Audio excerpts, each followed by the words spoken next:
अरे जी, वो विराट कोहली और अनुष्का है। विराज में प्रसन्न हो। आने ठीक ही रहना चाहिए। अगर सतमार्ग छूटा हो, ये सब तो एक सेकंड के लिए आप विचार कीजिए।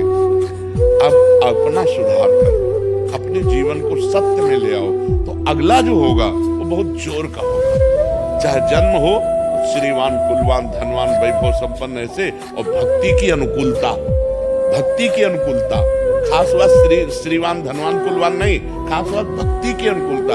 अगर इस जन्म में भगवत प्राप्ति नहीं हुई तो भगवान श्री कृष्ण ने गीता में कहा है कि मेरे भक्त का नाश नहीं होता, मैं कुलवान धनवान श्रीवानों के कुल में जन्म देता हूँ और फिर पुनः भक्ति का माहौल देता हूँ, और पूर्व का जो भजन छूटा हुआ हो वहीं से उसको।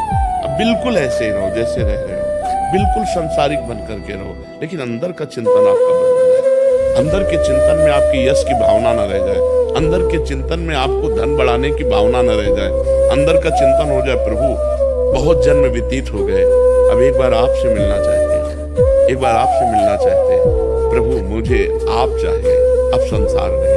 तो बात बन जाएगी, तो बात बन जाएगी। तो इसलिए आनंद पूर्वक भगवान का नाम जप करो, बिल्कुल चिंता मत करो। बाबा, क्या नाम जप से हो जाएगा पूरा? ये हम अपने जीवन का अनुभव बताते हैं। सांख्य योग और अष्टांग योग और कर्म योग और भक्ति योग, चारों योगों में प्रवेश रहा है। पहले हम सन्यासी रहे 20 वर्ष सन्यासी रहे काशी विश्वनाथ जी। तो हम सांख्य योग, अष्टांग योग, जो अष्टांग योग है ना, अष्टांग योग, कर्म योग, इन तीनों को अच्छी प्रकार जान करके और फिर भक्ति योग में आए हैं। स्वयं भगवान शंकर से बढ़कर कोई ज्ञानी तो नहीं ना, सनकादि से बढ़कर कोई ज्ञानी नहीं। वो हरिशरणम सनकादि हर समय जपते रहते हैं, भगवान शिव राम राम राम राम राम राम जपते रहते हैं। हम वृंदावनवासी प्रिया प्रीतम के उपासी, तो जो राम में राह है वही राह है, जो धा है ये रस देने वाली वस्तु है।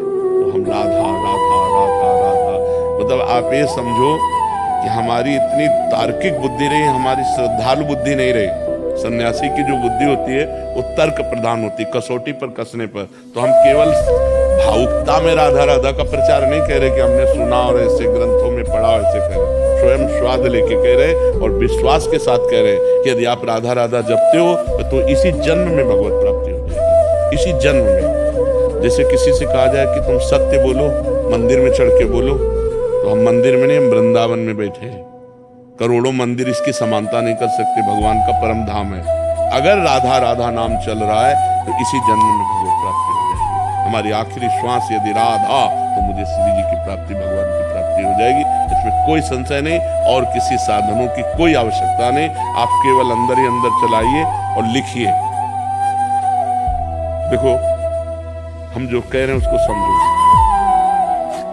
बहुत अधिक नाम जपने की हमें चेष्टा नहीं करनी, कम संख्या हो लेकिन मन लगा करके। जैसे हम, अब देखो, आप लिखो राधा, अपने दिमाग में लिखो, खुले नेत्र लिखो, या बाहर देखो, दिखाई दे रहा है राधा लिखा हुआ, वही कान में सुनो राधा, वही अंदर उठाओ राधा, ये तीनों का एकाकार हो जाए तो ये करोड़ों नाम जप के बराबर है।